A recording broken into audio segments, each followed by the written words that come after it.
वाहिगुरु जी का खालसा वाहिगुरु जी की फतेह। सत श्री अकाल, नमो बुद्धाय, जीवन निवास साथियों, अस्सलाम वालेकुम साथियों। वाइसो मानवता न्यूज चैनल पर आप सभी का स्वागत है। मैं मेघराज सिंह अमेरिका से। साथियों, आप सभी जानते हैं उठाते गरीबों की आवाज़, मजलूमों की आवाज़, जिनकी कोई आवाज़ नहीं उठाता उसकी वाइसो मानवता उठाता। साथियों, डॉक्टर अम्बेडकर के बारे में आप सभी ने सुना होगा। डॉक्टर अम्बेडकर के बारे में कहते हैं लोग कि उन्होंने धर्म परिवर्तन किया है, लेकिन हम आज डंके की चोट पर कहते हैं कि डॉक्टर अम्बेडकर ने धर्म परिवर्तन नहीं किया है।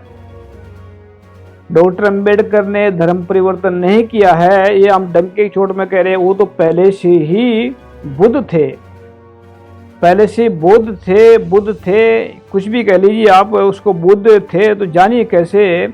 हमने उनके ऊपर आर्टिकल लिखा है डॉक्टर अम्बेडकर के ऊपर, हम सब बात बता देते हैं। इसमें बुद्ध का मतलब होता है, बुद्ध का अर्थ है ज्ञान, ज्ञान से ही बनता है विद्वान।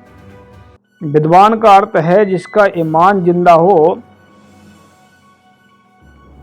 ईमान उसी का जिंदा होता है जिसके अंदर सच्चा ज्ञान हो।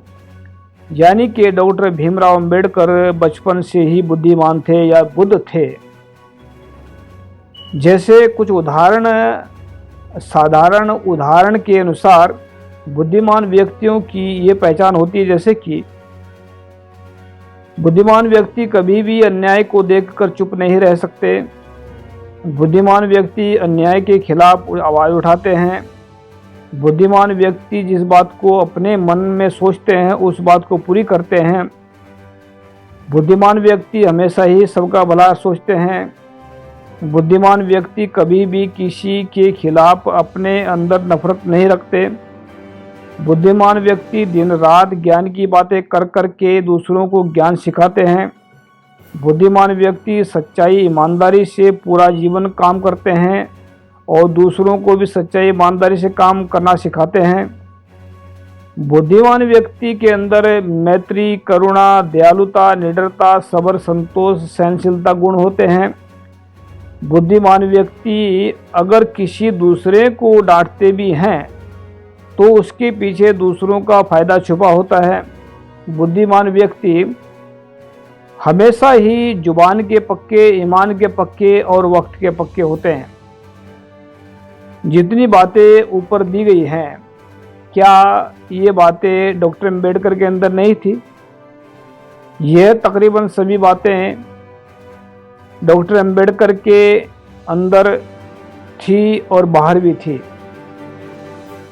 इन्हीं बातों के अनुसार उन्होंने अपना पूरा जीवन जिया है, बल्कि ये बातें तो नाम मात्र हैं। अगर उनके जीवन को देखा जाए तो उन्होंने पूरा जीवन संघर्ष किया है, संगठित करने के लिए लड़ते रहे और अंतिम सांस तक वह अपनी जुबान के पक्के अटल रहे, जुबान के ऊपर पक्के अटल रहे।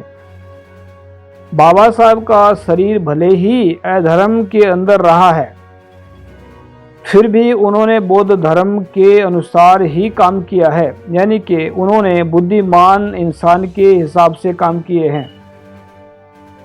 इसीलिए बाबा साहब ने जो धर्म परिवर्तन करने का नाम दिया है वह महज एक शरीर को अधर्म से निकालकर धर्म में ले गए हैं।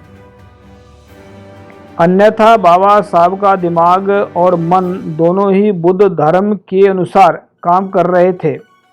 यानी कि बुद्धिमान के हिसाब से काम कर रहे थे। बुद्धिमान ही वही होता है जिसके अंदर ज्ञान होता है। ज्ञान उसके अंदर ही होता है जिसके अंदर ईमान जिंदा होता है। ईमान उसी का जिंदा होता है जिसके अंदर सच होता है। तो याद रखिए इस बात को। तो हमने नीचे लिखा है, जिन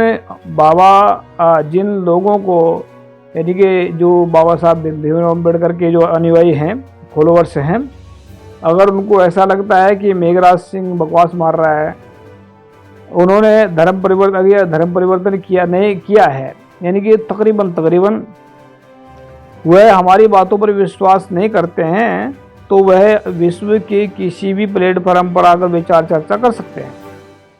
तो ये अभी जो हमने बात तो रखी है, मुझे नहीं लगता है कि किसी भी इस बात को किसी बंदे ने कहा हुआ आज तक।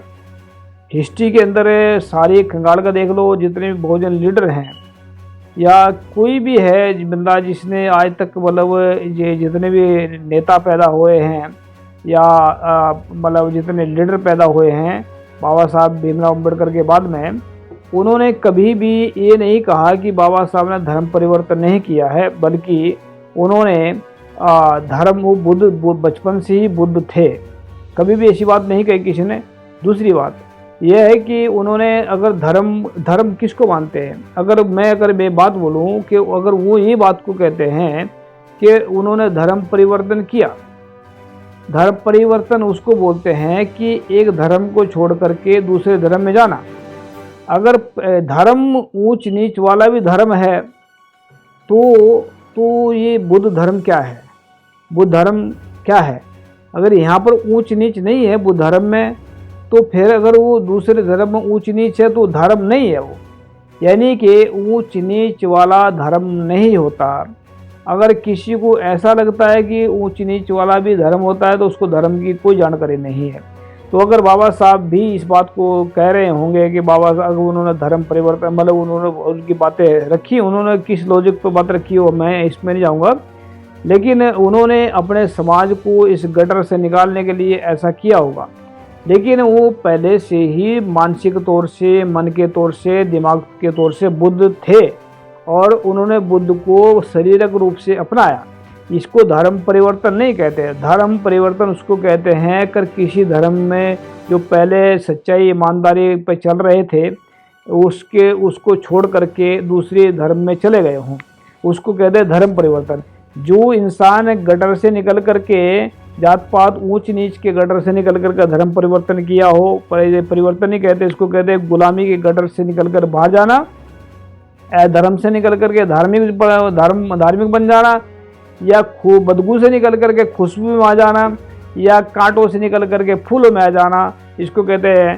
तो बाबा साहब, हम डंके की चोट पर कह रहे हैं ये बात कि बाबा साहब ने धर्म परिवर्तन नहीं किया है और उन्होंने सिर्फ अपने शरीर को जो है उसको, शरीर को वो बचपन से ही उन्होंने बुद्ध धर्म को अपना मन दिमाग सौंप दिया था और बाद में आकर के वो धर्म उन्होंने अपने शरीर को सौंप दिया है। अगर किसी अम्बेडकरवादी को या किसी भी बंदे को ऐसा लग रहा है कि हम बकवास मार रहे हैं बैठ करके यहाँ पर, तो वो वर्ल्ड के किसी भी प्लेटफार्म पर आकर विचार चर्चा कर सकते हैं इस टॉपिक पर, और जो है इस टॉपिक पर सवाल कर सकते हैं हम इस बात में क्यों कह रहे हैं ऐसा, कि हम ऐसा दावा क्यों कर रहे हैं कि बाबा साहब ने धर्म परिवर्तन नहीं किया है। तो उन्होंने सिर्फ धर्म एक गुलामी के गटर से निकल करके वो बाहर आए हैं और बाहर जो पहले से उनका मन दिमाग जो है उस धर्म को स्वीकार कर चुका था, उसका उन्होंने सभी शरीर को दिया है। पहले अधर्मी थे, बाद में उनका शरीर धार्मिक बना। याद रखिए इस बात को।